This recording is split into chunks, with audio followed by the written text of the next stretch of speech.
Okay, it's time to bend reality a little bit, because you can have two people saying completely different things and they can both be right. Check this out. All of these things, right? And so whenever I'm judging someone else, I'm actually just judging myself, or the elements of myself that I want to repress and hide from the rest of the world.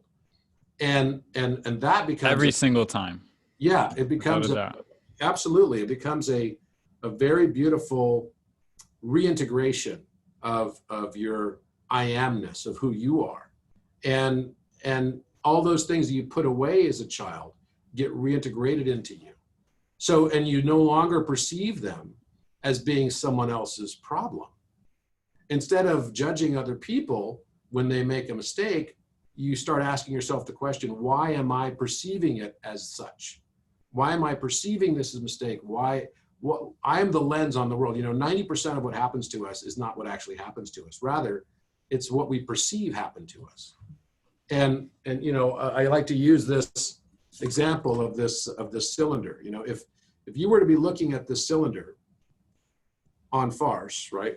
Looking at it in this direction, and let's say that there's a black wall, or there's just a regular wall behind me, and there's a light looking at it from where you're looking. So there's a light behind your head. So you would see a shadow reflected on the wall. If I'm holding it exactly straight to your vision, you'd see a shadow reflected on the wall as a circle, right? You wouldn't see this as this. You'd see it as this. Now, somebody else might see the exact same thing, but from a different perspective, could be sitting in that chair over here, right? Or this one over here. And they could see a reflection of a shadow. They could see a shadow cast on this wall over on this side of me. And they would see a rectangle. Now, what's the truth? The whole part.